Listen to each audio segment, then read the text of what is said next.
Welcome to the Lost Interviews with RAY SHASHO.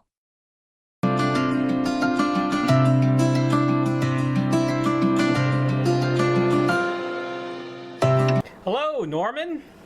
This is Norman. Ray Shasho with the Examiner. How are you, man? Hey, okay, thanks. How you feel? How you feeling? I'm feeling better. I had some kind of on and off flu there, and Right. when you get older, you don't shake it so quick. I know what you mean. Yeah. I just got off the phone yesterday. I did an interview with Barry Winslow from the Royal Guardsmen, and man, he's sick as a dog. You know, so it's and I think there's something going around. Well, yeah. I guess it's flu season Was that too. song something in the air? Exactly. Did you get your flu shot? Well, listen, I got a flu shot, and the damn thing hurt like hell. I mean, I always get one. But it doesn't matter. I still get sick a couple times. Yeah. Can't cover everything. Man, it hurt this. I don't know if you got one, but boy, this year it hurt. Really? And I got it at the doctor's office, so You're kidding me. they don't know how to give a shot. No one does. Huh. Well, I think, That woman didn't like me. That was it. She took a disliking to me. She was nude. I don't know. she said, you know what? I never liked that song. I'll fix him, right? She's one of the few. Yeah, exactly. That would be unusual. So you've got a farm, right? Are you? No, that was way in the past. Okay. Time has either passed by or hasn't caught up with me. That was way back. I had a farm when I was recording Right. and playing, and I was there, or basically, my wife was doing most of it. I got the credit because I was in the public eye.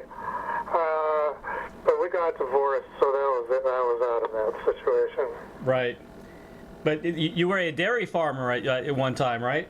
Well, Yeah. we had a few goats, and she said, "Wouldn't it be nice to have a goat dairy?" Mm-hmm. And so therefore came that song, Greenbaum's Dairy, and also we built one. Yeah. That It had 5 milking stalls. that's a lot of work, man. Yeah, it was a lot of work, yeah, but I wasn't there that much because I was playing. Yeah. Well, good for you. Yeah, avoid work at all possible costs, right. Yeah, well, especially that kind of work, because that can be brutal. I got a friend of mine that was a dairy farmer for a long time, and just hearing the stories, I was horrified. Well, these are goats with 5 milking stalls. I mean, it was the smallest operation I think ever. Not as bad as the cows, I guess. No, cows are quite a chore. Yeah. Now, are you still playing music? Are you still composing? And Well, I'm always trying to compose. Mm-hmm. Kind of interesting these days because music has changed so much.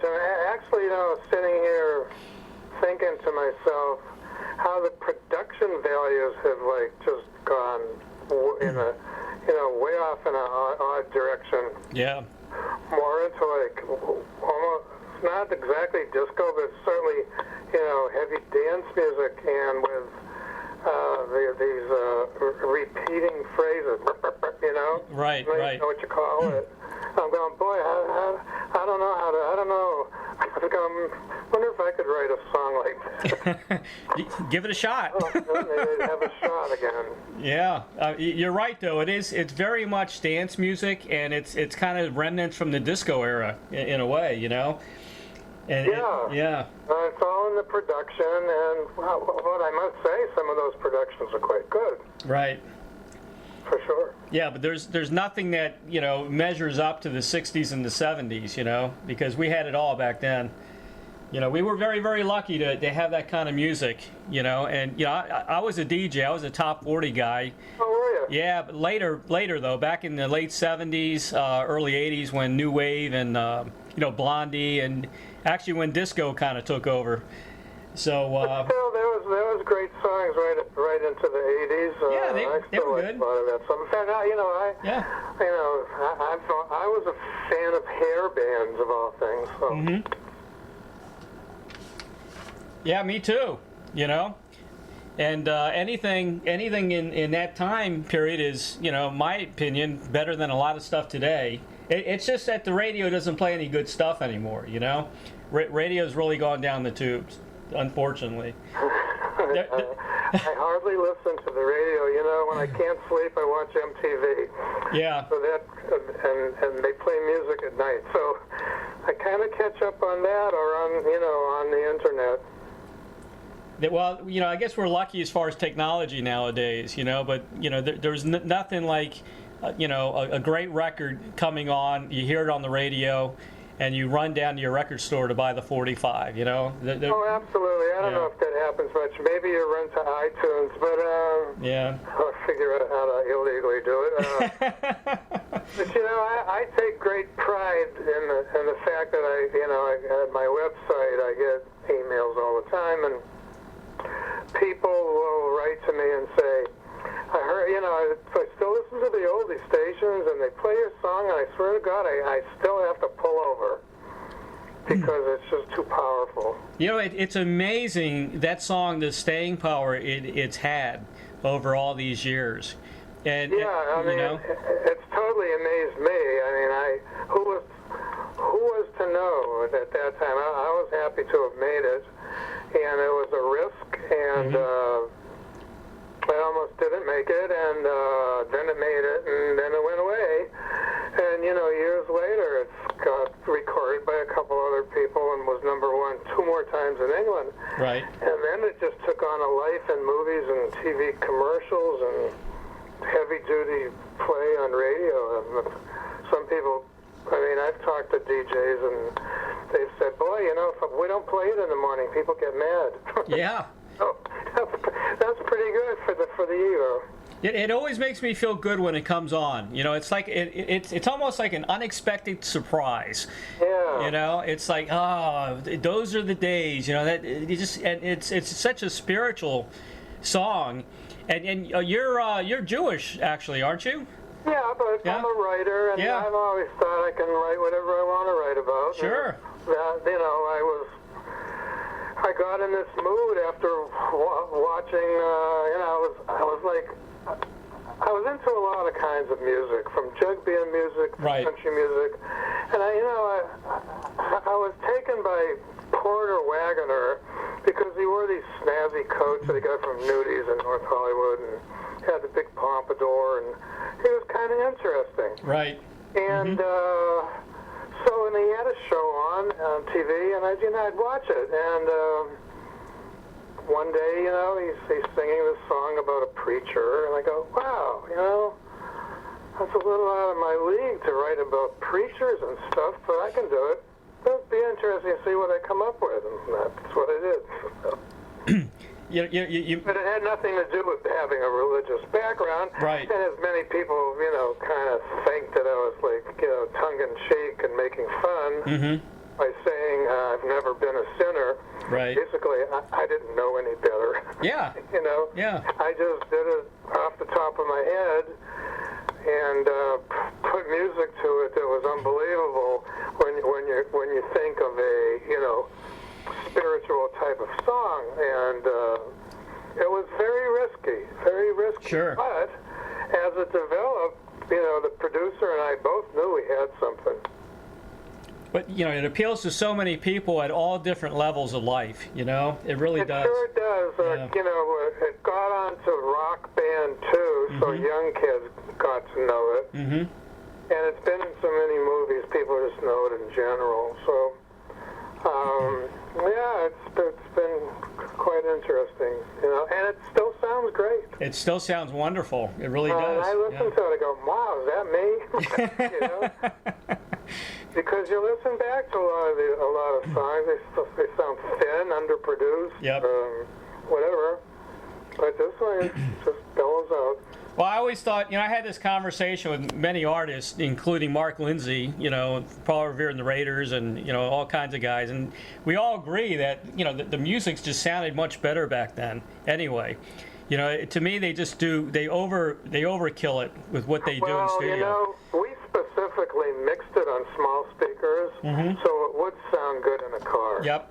I mean, we were smart enough to know that, and I remember having the conversation with Eric, the producer, and saying, it's got to sound good in the car. It just has to. And it does. People drive and they listen to the radio. Back then, Yep. there were no cell phones. You had to stop and make a call. That's right. I mean, life was way different, and radio in your car was like it. That's right. Wherever you went, the first thing you did, you started the car and turned on the radio. Yep. That was it. 1 and 2. You had those tinny speakers. 3 didn't matter. Yeah, there was no cassette player. It was just an No, I remember when the Walkmans came out. In fact, when back then it was 8 tracks in the car. Remember? Yeah, oh yeah. My dad, he had retail electronics stores in the early '60s.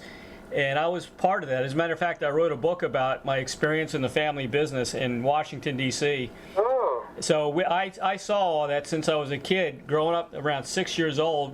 From the reel-to-reel recorders and AM transistors to, the Sony Walkman Soundabout to the first disc player.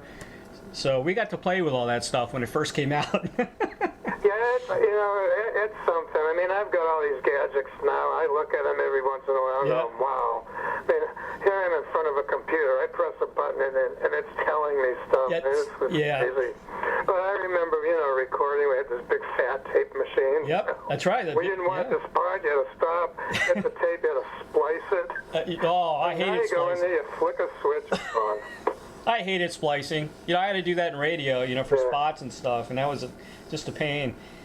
So are you a gadget person? Pretty much? I have gadgets. I can't say I know how to work them that well, but... You just got to have them, though.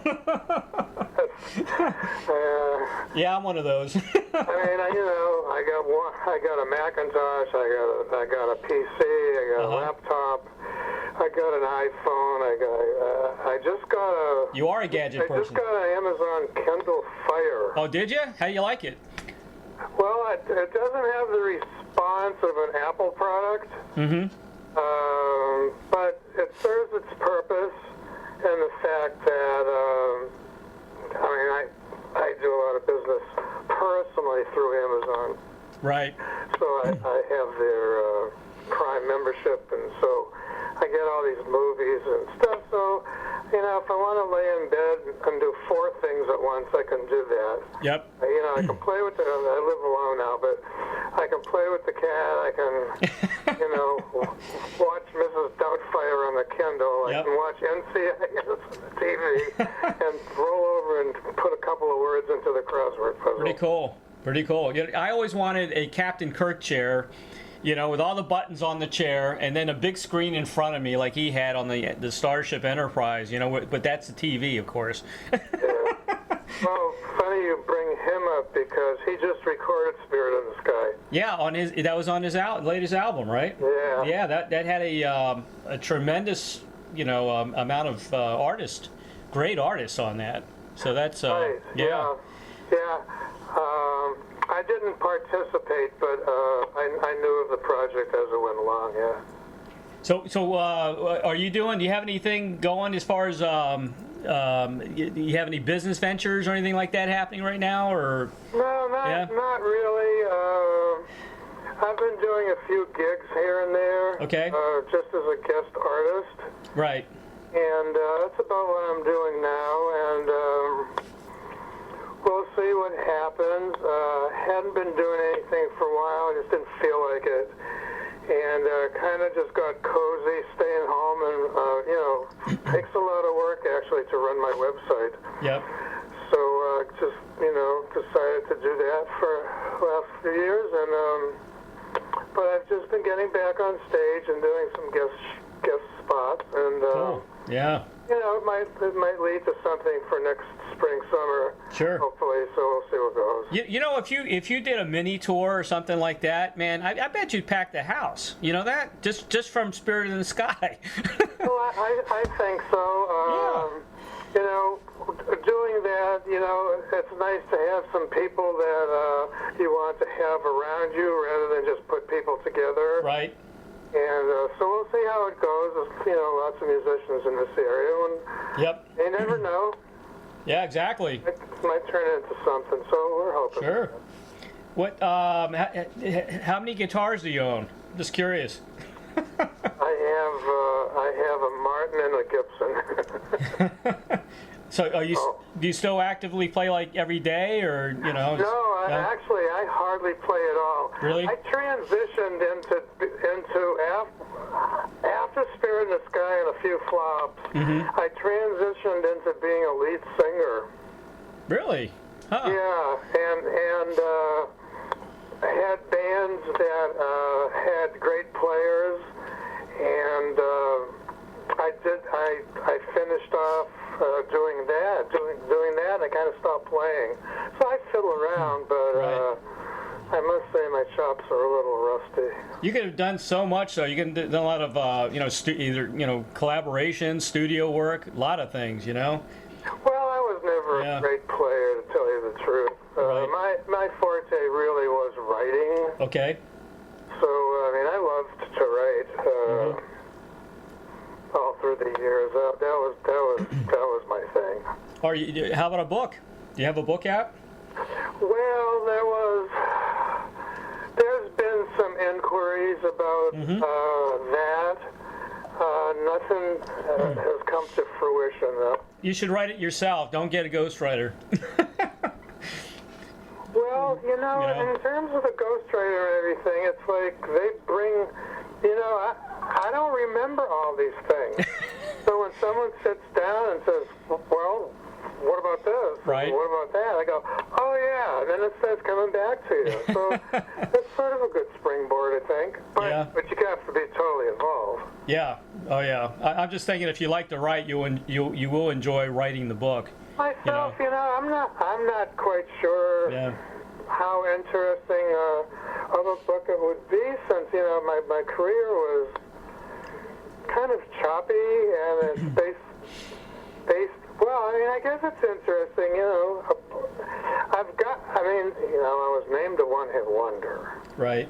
And that that kind of trails you, and the ups and downs after that, and there were quite a few. Mm-hmm.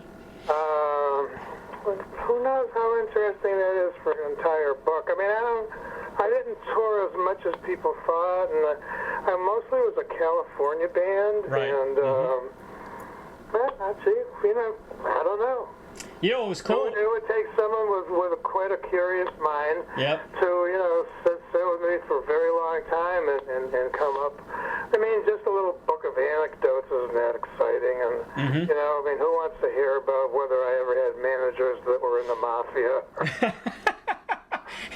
Yeah, which like we all did, Yeah, I know. At one time or another, I think every band crossed that path. Yeah, I think back then, I think you're right. Yeah, I'm finding more and more out as I speak. Even talking to Barry Winslow from the Royal Guardsmen, about Laurie Records, and I did interview Tommy James, so I know all about the Morris Levy thing. Well, I've seen him speak about it. Yeah. Have you talked to? Did you meet Morris back in the day? No. Huh? I'm surprised he didn't come after you. To get on his label or anything. I had some others after me, believe me. Yeah, but and I guess they still exist here and there. You read these little bits. Yeah, they're more corporate nowadays, though. Yeah, I guess. Yeah, which is probably even worse. I think that's what's wrong with the music business is, even though they had their flaws back then in the 60s and 70s and are a little corrupt, they made you a star. That's true. Yeah. And, you can use the word loosely because there still are organizations and companies that basically dictate your career. Right. And that's sort of like the mafia. Yeah. So, not exactly the mafia, but I use the word very loosely when I refer to that. Well, now they're called Bank of America and yeah, companies like that. I say that because I was in the banking industry. Well, I'm not going to mention names. I Yeah. hate to be quoted, but Right. there's bands out there that have won these contests, Right. which have been on TV, Yep. and their careers are dictated. Yeah. They have to sign with the company, and they're stuck, and they do that, and Yep. they're molded. And what the heck, it's as good as anything. That's true. Right. Yeah. But Basically, everybody wants to be a star, as that song went. So. Well, I think the marketing they did and the promoting was excellent, though. And they used to take artists to dinner and treat them, like they were somebody, and you don't get that today, And I don't know, I'm really not that close, but we were happy to play back then. Yep. And bands loved each other, Right. I don't know if bands still get along on the road. I have no clue. But boy, of course it was way different. And I recently did a guest little appearance with some of the people that have been involved in the San Francisco music scene ever since day one. Right. So it was really interesting talking and seeing them, talking to them, and boy, they've been through it all. Who are some of the guys you talked to? Were they some band members, or were they like? Well, okay. No, there were just people involved in promotion, Okay. people involved in the cartoonists who did the posters. Oh, okay, yeah. The promoters, some band people. Lester Chambers was there, and Right. David LaFlame, and people that have been around the Bay Area for quite a while. And, we're still kicking. Yeah. Good for them. Yeah. Did you know Bill Graham? No. You didn't meet Bill Graham? Yeah. I was sort of like the loner of the bunch. Right. And I moved up to the San Francisco area from L.A. I started in Boston, and then I moved to L.A., and that's Right. where I started my first band, Dr. West's Medicine Show. Yep. And junk band. That was in L.A. And did that for a few years, and then didn't want to do it anymore, and wanted to become a solo artist. So I put bands together until one kind of clicked. We were playing at the Troubadour. Right.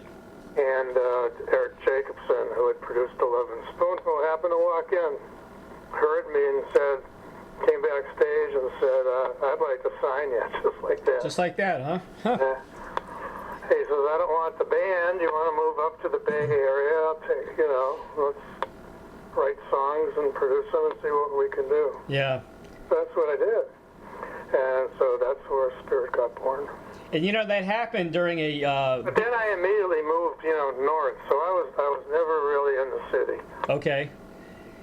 And that all happened during a big transition period in music where, all those guys, like the Turtles and Paul Revere that made all these top 40 hits, singles, we had to change over to album rock, back in the late 60s. So it was hard. A lot of those guys dropped off the planet, and then here you come with Spirit in the Sky right in the, in that part of the changeover and was very successful, which was awesome. Not yeah, I mean, it was way heavy physically. Definitely. Yeah, for in comparison to like the Turtles type of music or like the Association and whatever else. Yeah, and kind of interesting though, going back and looking at the charts and see how I sat there, because there was Michael Jackson already and Simon and Garfunkel, and I was right there in the middle. The whole thing is just interesting. Yeah, I mean, for one, for a one-hit wonder, that was quite a one-hit wonder, And it still is. I mean, I might be the one hit wonder. Because, I mean, goodness, it's been in like 48 movies. So That's incredible. that's amazing. incredible in itself. Yeah. Got a bunch of commercials. Yep. And it's been #1 in England by 3 artists, including me, which is pretty big. Yep. And now it's very big in funeral homes. And I'm not saying that weirdly. Yep. It's not funny. Well, I could see how Like a it would be. serious thing. Yeah. And Yeah. who the heck, you know? And people write to me and go, "Oh man, you know, I'm fighting over my mother's ashes with my sister, the controller." Mm-hmm. And I'm sitting in front of my car. See, because cars are important. I'm sitting in my car, and your song comes on. Mm-hmm. See? And, you know, my song on the radio, Killer. And she said, got it through the day. It's just interesting. It's such a. It is a very spiritual song. I mean, it's just, you think about it, you know, and it's just like, it's about time somebody talks about what happens after you die, you know, that kind of thing. People like that, you know, you have hope after. You know, look, I might have flubbed a little bit of the Christianity in there, but you know, the Christian bands that cover it, you know, have changed the lyrics to "I've been a sinner," and it's no big deal to me. Right. But basically, it's simple. Yep. And if you're going to ask, what did I base it on? Mm-hmm. Were you? Yeah. Okay. So, you know, what did we grow up watching? Westerns. Westerns, right? Westerns. That's so right. You got these, you know, I could swear. This isn't on the radio or anything, right? No. Okay. Well, you know, these asshole, you know, not even, you know, crooks, right? Yep. What do you call them? Varmints. Yeah. Varmints get shot, and they're there. You know, they want to die with their boots on. Right. To me, that was spiritual. Right. That's it. Yeah. To me, that was spiritual. They wanted to die with their boots on. Sure. That had something about going up to the Spirit in the Sky. They didn't want to go there without shoes on. As crazy as it sounds. So that kind of, was that one of the triggers for you? Oh, yeah. Yeah? Okay. Yeah, I never thought about that. Yeah. I mean, the song itself is simple. I mean, when you're writing a song, yep, you know, you keep it simple, of course. Sure. But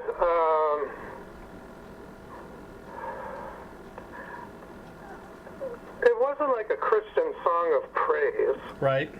It was just a simple song. I had to use Christianity because I had to use something. Yeah. But listening close enough, what's more important isn't the Jesus part, it's the Spirit in the sky. Sure. And, yeah, funny enough, and, you know, I want to die with my boots on. I think that's awesome. Yeah. I think that's great. You know, I was asking before about you know, that you were Jewish, and, you know, I was just wondering if you got any flack from the Jewish community. My dad is Jewish, and my mom is Catholic, so I can identify. Well, I think at first it was a little hard to conceive. Right. On those, but it seems to have gone away. Yeah, good. That's good. I still get strange letters from I don't know what you would call them. You know, just heavy Christians. Okay. That, you know, find it appalling that I said I've never been a sinner. And like I said, you know, you know, I'm truthful in writing back. I go, yep. You know, I flubbed that part, but what are you gonna? Yeah, and these guys are do? These guys are probably the fanatics too, you know. You know, you know, nothing. Art isn't perfect. No. I mean, you know, Nope. look at paintings. I mean, they're far from perfect. Yeah. Yet, you know, everybody, you know, lauds them like, you know, they're the greatest thing ever. Well, even The greatest art in the world is all totally warped. Exactly, and there's which is, you know, exactly where our minds are. Sure, and they even put back then we had our heads up our ass. yeah. Who knows what we see? Who knows what the other person sees or thinks? You know? Yeah, exactly. You I mean, know, we're always fighting something, you know. I know. Unfortunately. So, but yeah, I hadn't thought about the boots thing for a while. I think that's great. I never put that together until now. Well, I mean, I've never really made you know, interviews can be boring and you just go through them. Yep. Other times you start to dig into yourself, stuff comes out. I'll talk a little bit here, good. Sure. It's a good thing to, you know, talk about different things. But it's certainly, I mean, you know, there's so many songs. Yeah. You know, there's so many people to write emails. So easy for people now. You don't have to write a fan letter anymore. Right. Wondering where it's going. I mean, Yep. you send an email. It's getting looked at, maybe, and Yeah. so it's easy for people to ask questions, Exactly. and which is a good thing. Yep. I'm, you know, certainly not in the midst of it all, so I can handle all this stuff myself. I don't have a publicity agent, someone reading emails. Right. But it's interesting how people still write to me and go, boy, I just remember that night I was in the back seat of this car getting laid for the first time when your song came on. You know, I just find all those things delightful. Do you see a lot of the younger generation, you know, being hip to the song as well? A few, okay. A few, but I'd say for the most part, kids under 25. Yeah. Not too much. Yeah, they're not, you know, I sit down with my son, who's 23, and I've talked to people that are right under 30 about all the artists that I've interviewed, and it's pretty sad that they don't remember guys. They don't know guys like Dave Mason, you know, or John Anderson from Yes, you know, and things like that. It's, you know, and it bothers me because I knew all of my father's generation, you know? Well, then again, so it's like, you know, when you want to know something, then you do. Yeah. When I was in high school, I didn't listen to things my friends listened to. Right. You know, they'd be listening to top, you know, I think they call it a top 20 radio back then. I don't even think there was a 40. They'd listen to top 20 radio, and, you know, I'm listening to jug bands. Yep. That's right. Pete Seeger and Bob Dylan comes along, and and then I'm listening to country music growing up in Boston, which was unheard of. And, yeah, definitely in Boston. That's unusual. But you know, it's all out there for, you know, if you're interested in music. You'd think kids now would just know everything because of the internet. Yeah, and they don't. I mean, it's just so readily available. You know, last night I got in this mood, and I was thinking about my band, Dr. West. Right. So I'm on Facebook, so I posted a song by the Memphis Jug Band, and immediately got a response. Mm-hmm. Like, people that liked it, they go, it's amazing, you know, how some of the things you did, Norman, sounds just like the Memphis Jug Band. And, you know, which I knew what I was doing because, see, I set myself up so I could have a comeback. Right. And when my comeback was, we all have our influences. That's right. And that was mine. Yeah. For the Dr. West group, yeah. Yeah. But, yeah, I mean, now, my goodness, if I had this when I was 18, oh, my God, I'd be going crazy. Yeah. Oh, yeah. You know, you're lucky now because you can record so easily through the computer. I mean, a lot of artists are just recording at home now, you know? Absolutely. Yeah, that's the cool thing about it. I'm almost about to embark on learning how to do a podcast. That would be neat. I've never done one. I can do it for my website. Right. So one of these days, probably after Christmas, Right. to get a little That'd be cool. Christmassy now and not a lot of time to sit and relax. But yeah, that'd be cool. Yeah. I have a tendency to get into little rants about things, especially dating service since I'm alone now. Right. And I don't go out a lot, so I don't meet a lot of people, so I joined the dating service. That's actually a good thing. You know, That's quite an interesting pile of shit, really. Really? It's such a crap. There's so many of them out there, though, you know? Oh, for crying out loud. Here's a picture of a woman with her dog. Well, I don't want to see the dog. You know? Do these guys know who you are? Or you go under... Oh, no. I've got a bunch of phony names. Yeah, you have to.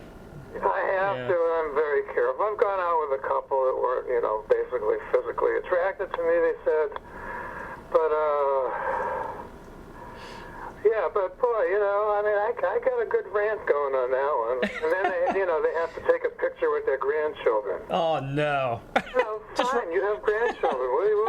You know, you're selling yourself, not the fact that you're a loving, caring grandmother. Just rub it in, you know? It's all weird, I'm telling you. It's all weird. And then, you know, then they have to list what's most important in their life. Yeah. Number one, riding their horse. Traveling to places they've never been. And they're still looking for their dream man, their soulmate, and they're 65 years old. I mean, you know, I'm that too, but give me a break. I just want to go out. That's funny. Yeah. So that's going to be my first podcast. Yeah. That's great. Maybe have another life as a comedian. Look, actually, you know, I can get going pretty good sometimes. I got a couple of, I don't know if you looked at my website. I did. Yeah, there's a thing called Fans Drool. You have a cool website. You really do. Thank you. Yeah. At the end, there's a page called Fans Drool. Uh-huh. And that's where I do all my funny stuff. Maybe you should do it. I don't know if I could handle a 45-minute set of jokes, but yeah, I can get it going good sometimes.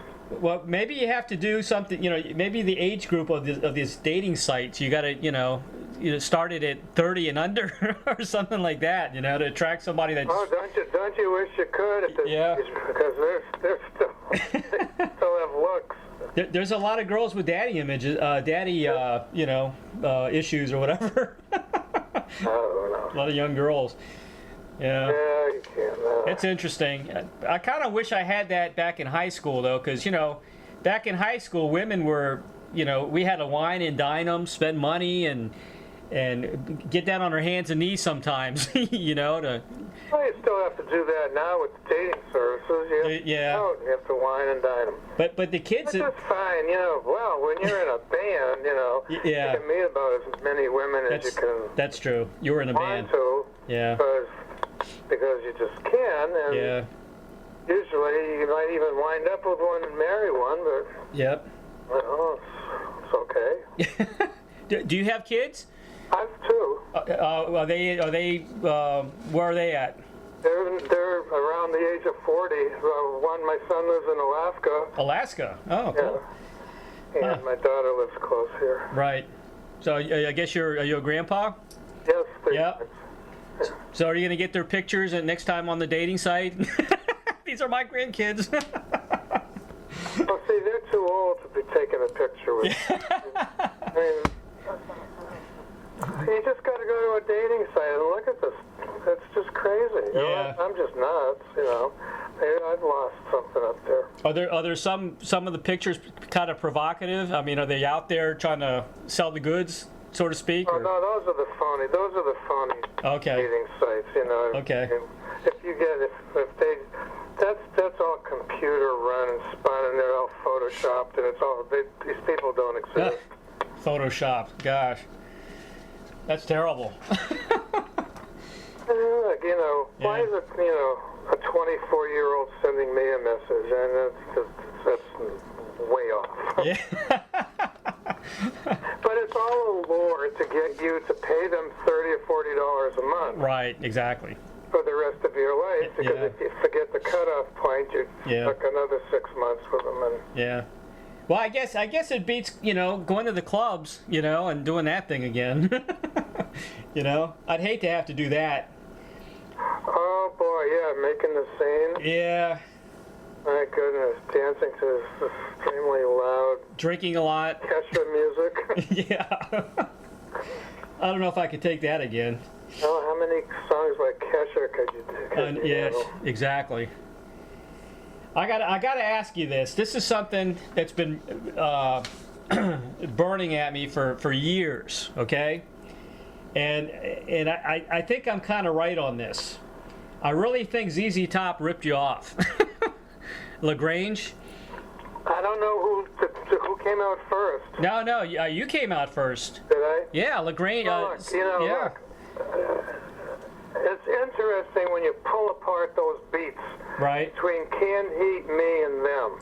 Right. Canned Heat too. Similar. That's right. It's different enough to be different. Mm-hmm. And I think we just all ripped off, the old guys from the 20s mm-hmm. who laid down this beat.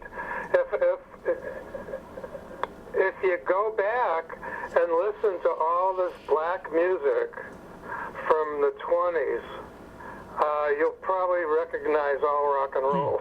Definitely, yeah. Yeah, I mean, like I said, we all have our influences. Right. And how many notes are there? So true. It's okay. I've been ripped off by. Mm-hmm. I was ripped off by a band named Goldfrapp. Right. From England, and that almost got into a lawsuit, but it wasn't worth pursuing. But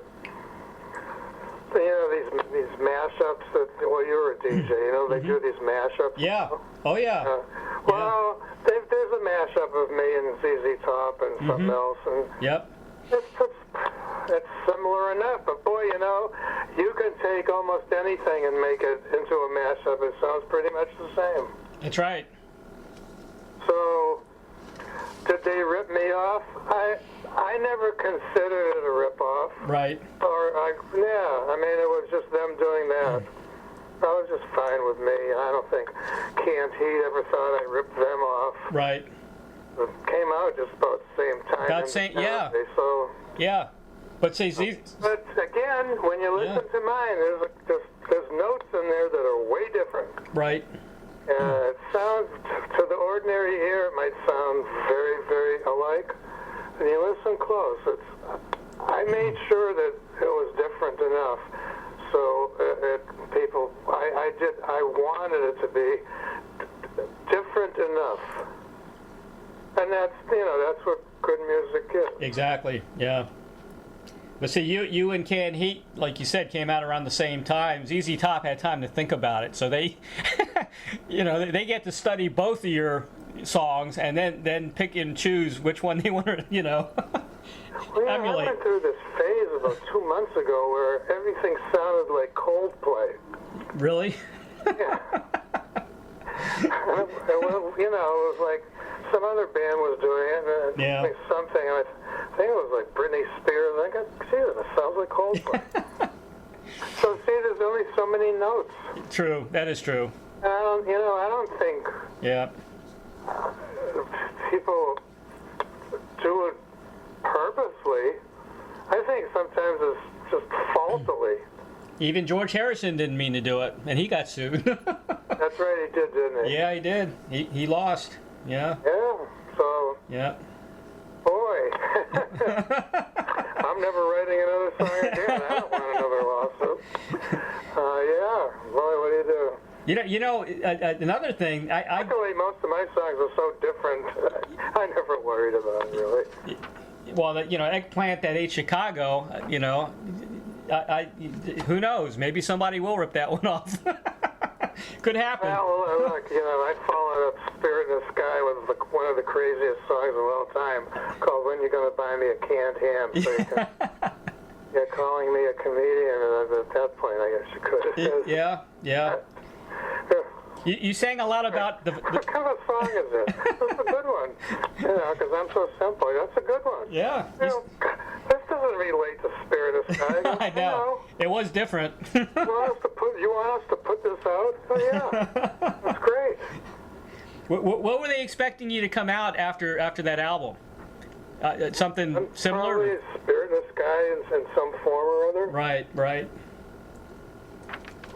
I must admit I was rushed a little bit. So you had no ambition to turn into like a Zeppelin and form a band and... Well, look, back then you had a hit and you were back in the studio. Right. Now you can wait 2 years. Yeah, exactly, or even longer. And you've got a long time to work things out. Back then, Yep. you had a hit, you're back in the studio, and you're touring. Yep. Everybody, I think, was rushed. Yeah, they were. And probably that's why there's so many one-hit wonders. True. Because there wasn't enough time to, spend on the projects. Yeah. So a lot of the music remained the same and not so great. And, it's an interesting way to look at it. Yeah. What's cool is I'm thinking, productions like Jesus Christ Superstar and Godspell, you might have had some influence on that, I have no idea. Could be. I haven't a clue. I don't think so. You don't think so? Because of that? I think just the hippie thing and the love thing. And right. They were just, the flower children were, spiritual, I don't know. Yeah, but you brought religion into it. You brought Jesus into it, which was cool. You brought religion into all that. I brought the heavy industrial fuzz boxes.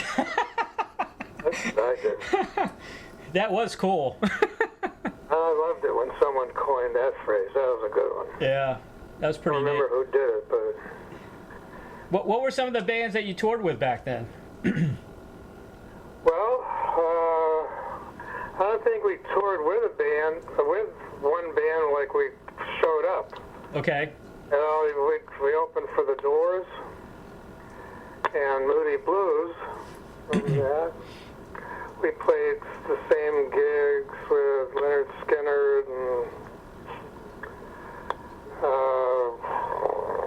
John Mayall and the great John Mayall. Yep. She was. I was getting a little great.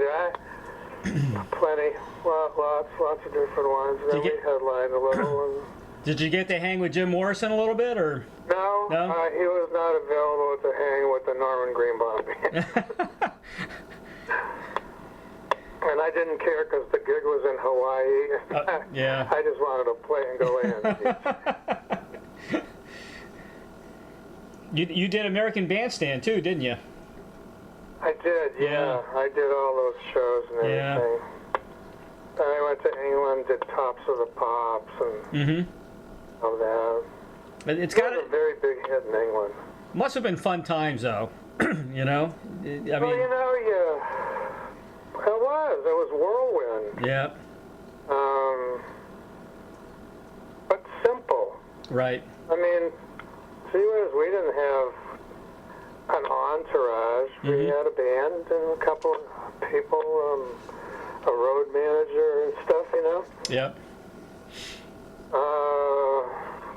Boy, would it have been great to have your own personal chef.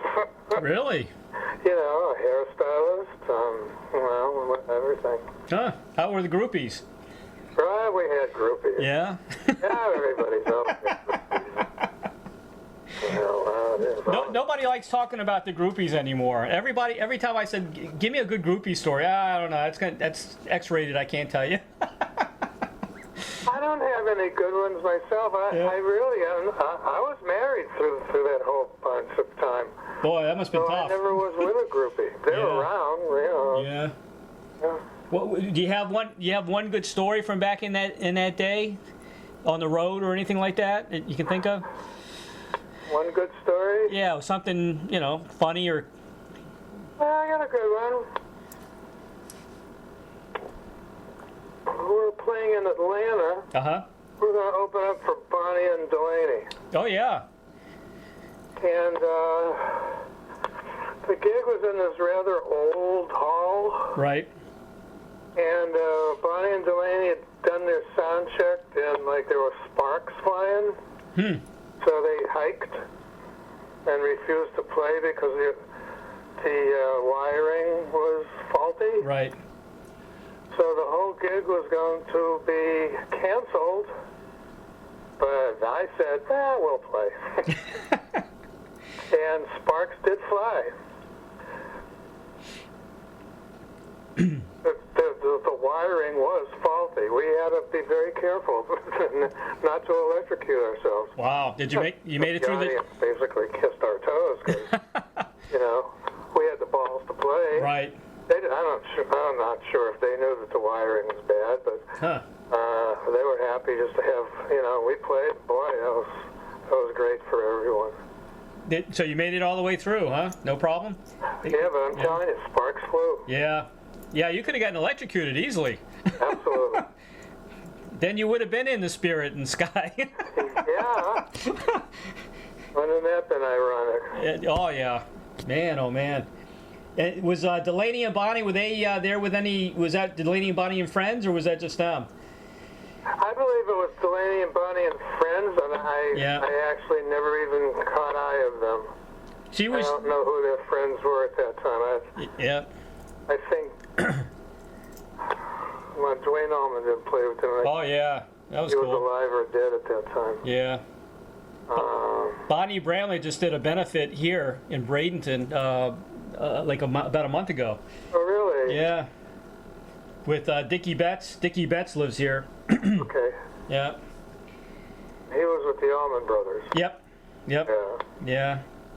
Yeah, we got a few rockers that live around here. I've got Rick Derringer that lives down the street from me, and oh, no kidding. Yeah, I've got we got Brian Johnson from AC/DC lives here, and wow, one of the Moody Blues.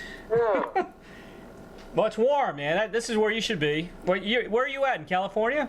I'm in Northern California, up in the wine country. How's the weather? At the moment? Yeah.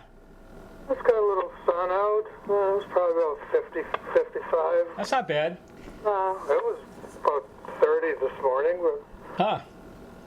Yeah, it's Northern California. It doesn't get too bad. It rains. That's about all. Right. Yeah. Yeah, it was. Florida, huh? Yeah, today it's warm today. It's like upper 70s. And it's been pretty warm. Nice. Yeah. Yeah, I'm sure I could handle the weather there. I guess I'd be a little leery of the hurricanes. Not anymore. No. No, it's we don't get anything because we're on the West Coast, Tampa Bay area. All right, so I don't know one coast from the other. Yeah. But it's you wouldn't, would you? Well, it seems like the East Coast, from North Carolina up to Massachusetts, they're the ones getting hit with all kinds of crap, including earthquakes. I know, and my ex-girlfriend lives in Connecticut, and right. She said that, and my sister lives in Rhode Island. I got cousins all over the East Coast. Yep. And they were all hit. Yeah, there was the earthquake. Then there was rain forever last year. Then there was all this snow. Now there's snow again. They've been bombarded, man. Yeah. So. Yeah.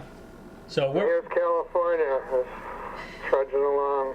We're a lot like you when it comes to the economy, man. We got hit so bad down here in Florida. It's been really horrible, It's been miserable here for the last 5 years, Well,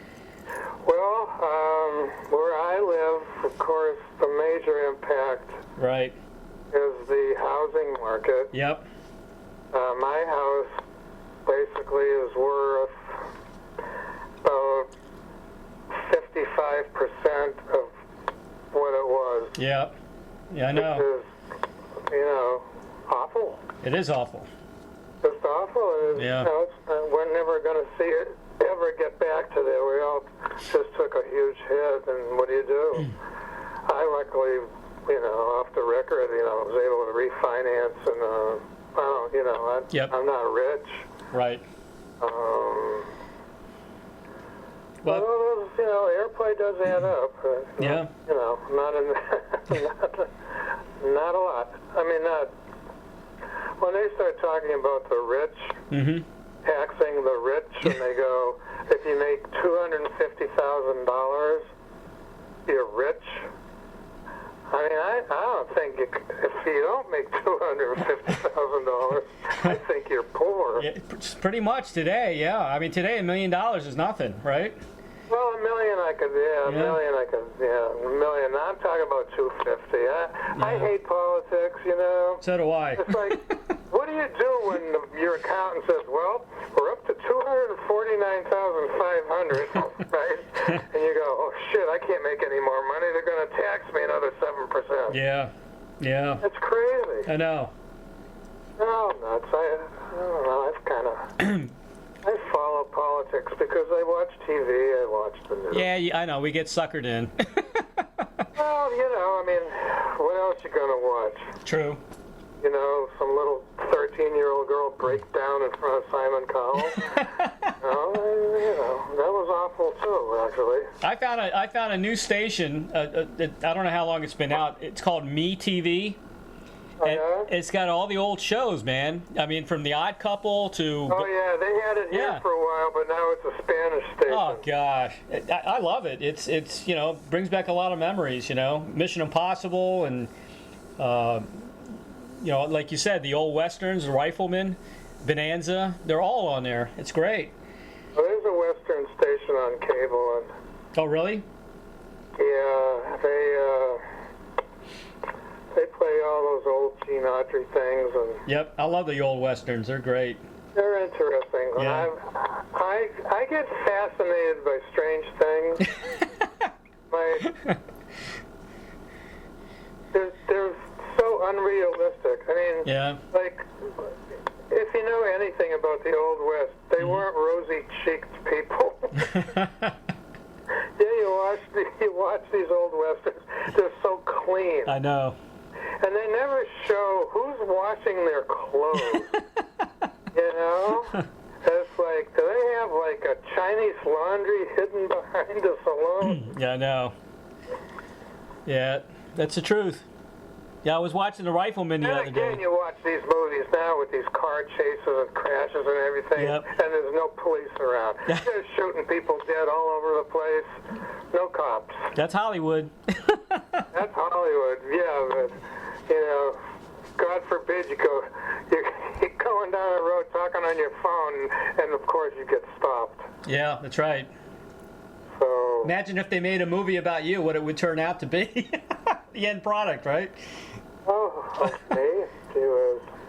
They probably, that concert you did with Delaney and Bonnie, they would have probably had you electrocuted on the stage and brought to the hospital, resuscitated, and that's how the Sprit In The Sky started. That was the order. Well, actually, I had this other gig where we played the Whiskey A Go-Go. Yeah, great place. And then drove up to San Luis Obispo up in California to play a club there where we played regularly. And when I got there, I didn't feel good. I felt like I had a fever. And I asked the drummer to take me to the emergency room because something was definitely wrong. Right. And so I got there, they wouldn't let me in. Not because I had long hair, it's because I had the measles. Really? They said, well, we can't let you in here. I said, I have insurance. They go, you have a communicable disease.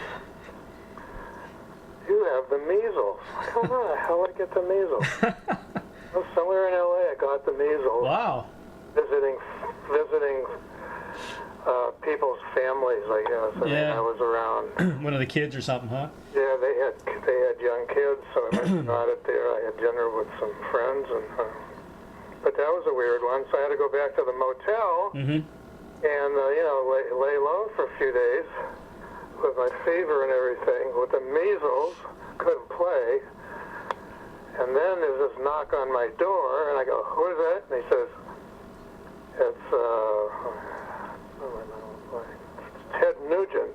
Really? I go, Ted Nugent, well, you can come in my room. I got the measles. He goes, yeah, no problem. I've had the measles. Says hello. I go, what are you doing in San Luis Obispo? Well, I'm just passing through. Huh.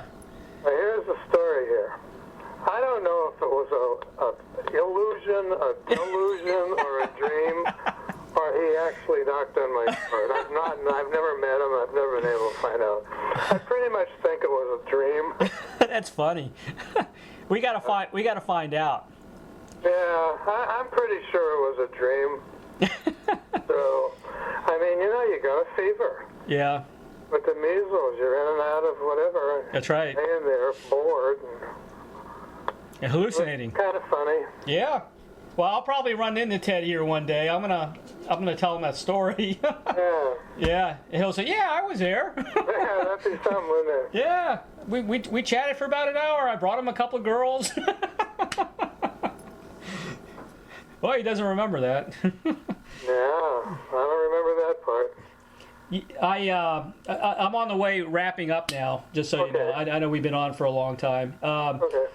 Some of the cover songs, that I admired, what I've seen around the internet, is that I saw the Stovall sisters do your song. Right. That was kind of neat.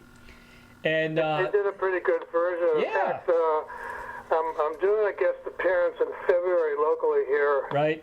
And they're going to be there also, backing me up again. So that's going Now to be quite exciting. The first time in ever. that is so cool. That they weren't on the original song, were they? Yes. Oh, they were. I did not know. Yeah. I didn't know that. They sang background on a number of songs for me. Okay. They're awesome. I really Yeah. like them. Yeah. And Yeah. I came across them just by chance too, just kind of looking around.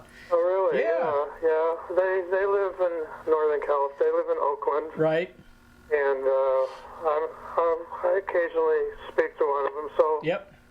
yeah, so that's going to be That's gonna be neat. something to look forward to.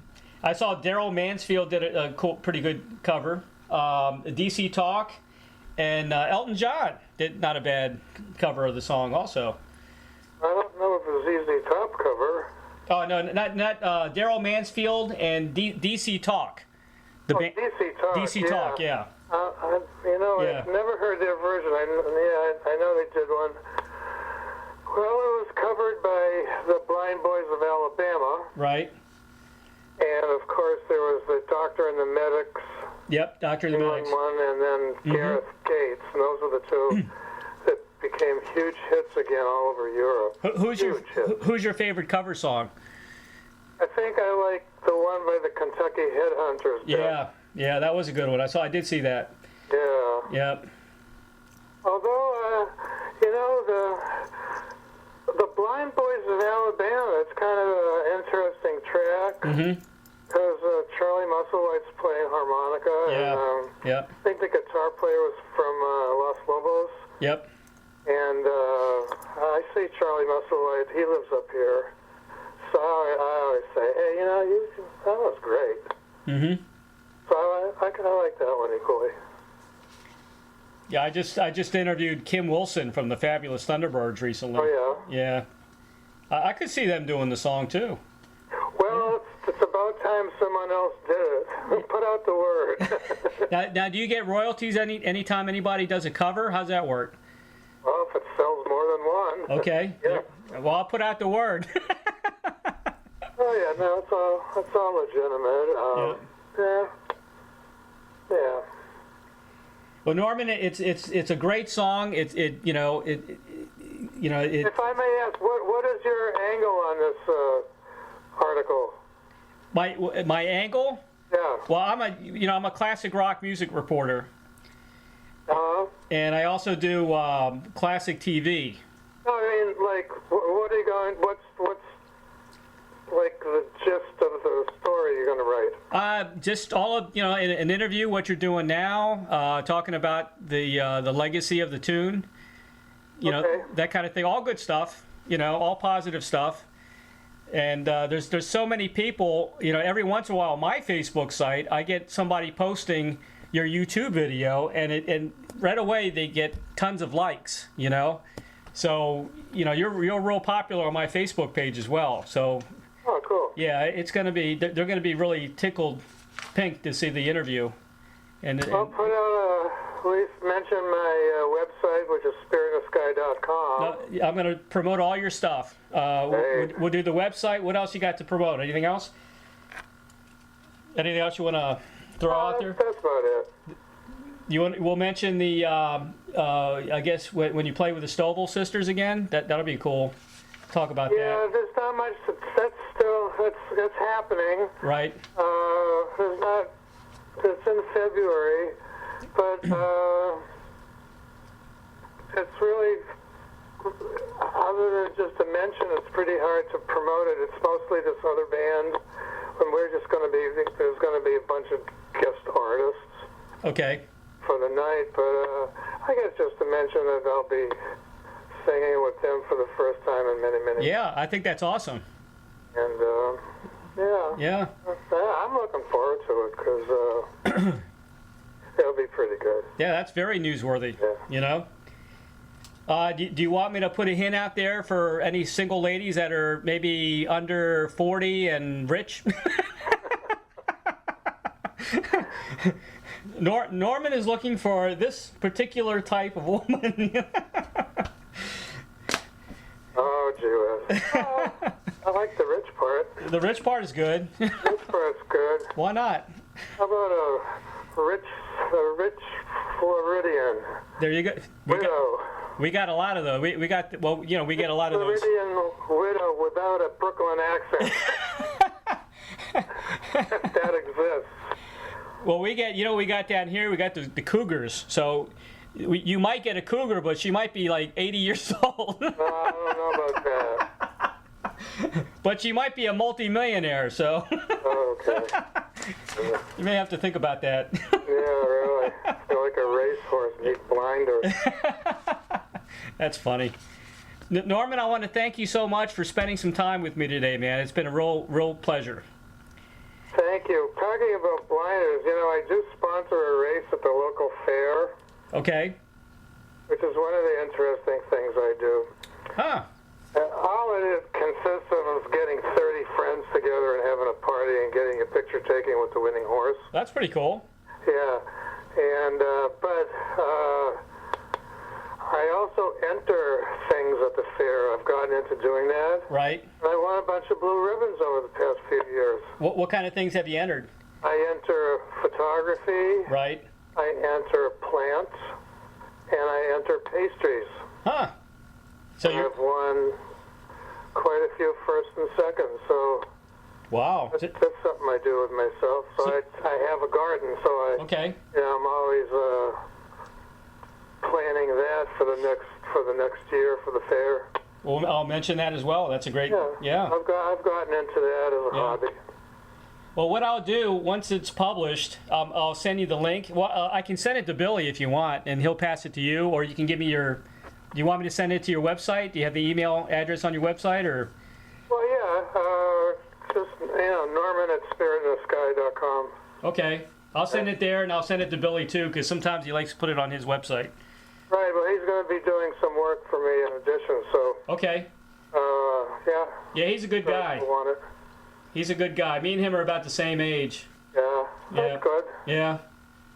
Yeah, he seems great. I've got. Good. Yeah, I've got a busy schedule right now. I just did Janice Robbins, the daughter of Marty Robbins. Oh yeah. She's a kind of a ambient progressive rock type artist, and she's really cool. I've got a busy January. I've got coming up Randy Bachman from BTO. I've got Roger McGuinn from the Byrds, and what is that song? Oh no, that was the Guess Who. Yeah, the Guess Who, Randy Bachman. Yeah. Who did the song about Wolfman Jack? That was the Guess Who. Yeah, okay. Yeah. I just heard that for the first time in a long time. I go, God, I remember that one. Clap for the Wolfman. Yeah. By the way, out of the blue, I got an email from Porter Wagoner's daughter. Oh, really? Years after, my story that they had never known about. You're kidding me. Totally travel in a different circle. Yeah. And she said, it just came to my attention that you know, when you've done a couple of interviews and you mentioned that he had passed away. Yeah. And that you mentioned my dad being an influence on you. He would have liked to have met you. Exactly. And I went, you know, I didn't swear. I thought to myself, I went, oh, shit, wouldn't that have been a cool thing? Wouldn't have been cool, too, if you did the cover? Oh, that would have, yeah. Boy, wish for something too late, huh? Yeah, him and you together with the Stovall sisters in the background. That would have been awesome. The heck with the Stovall. Dolly Parton in the background. Dolly? Yeah, I mean, she sang with him. Yeah. Oh, she started. Yep. So, Yep. Yeah, boy. Yeah, so that was, we exchanged hats. So That's pretty cool. Emperor Jane has a Spirit in the Sky hat, and I have a Porter Wagoner hat. Oh, wow. Yeah, he was huge, man. Porter Wagner. And Marty Rock. That's a good story, too, years after. Yeah. That's a very good story. Excellent story. We got plenty here. For Great. sure. Yeah, so Okay, well, looking forward to it. Hope you had a good interview with me. I sure did. Thanks a lot for calling. Yeah, man. If you got, you should have my number there on caller ID. Feel free to call me anytime. Okay. If you're ever in Florida, look me up, okay? Sure thing. All right, Norman. Okay, so long. Thank you. Thank you for joining, and please subscribe to Ray's YouTube channel.